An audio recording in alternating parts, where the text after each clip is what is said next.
Hi everyone, আমার নাম কোয়েনা। আজকে আমি তোমাদের সবার সাথে শেয়ার করব কিভাবে আমরা মোল্ডেড ক্লে নিয়ে কাজ করতে পারি। ফার্স্টেই আমাদের এই মোল্ডেড ক্লের প্যাকেটটা কেটে নিতে হবে। তোমরা এটা যে কোনো স্টেশনারি দোকানে পেয়ে যাবে। এই প্যাকেটটার মধ্যে দু ধরনের কম্পাউন্ড থাকে, একটা হচ্ছে রেজিন বেস আর একটা হচ্ছে হার্ডেনার। কিন্তু কিছু নিয়ে কাজ করার আগে আমাদের জানতে হবে সেটা ইউজ করার সঠিক পদ্ধতিটা, রাইট? এই মোল্ডেড ক্লে নিয়ে কাজ করা খুবই সহজ, কারণ ক্লেটাকে তুমি যে কোনো ধরনের শেপ দিতে পারবে। এবার এই মোল্ডেড ক্লে ইউজ করার সময় আমাদের সব থেকে যেটা মাথায় রাখতে হবে সেটা হলো এই হার্ডেনার আর রেজিন বেসের অ্যামাউন্টটা যেন একদম ইকুয়াল হয়।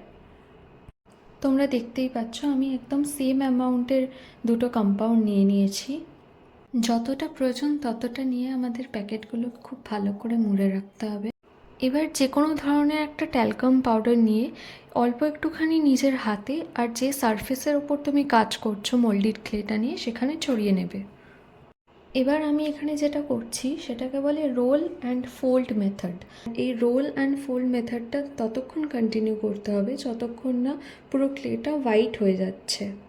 এইভাবেই তোমাদের ক্লেটা রেডি হয়ে যাবে, আর তোমরা তারপর এটাকে নিয়ে যেরকম ইচ্ছা শেপ দিতে পারো, যা ইচ্ছা বানাতে পারো।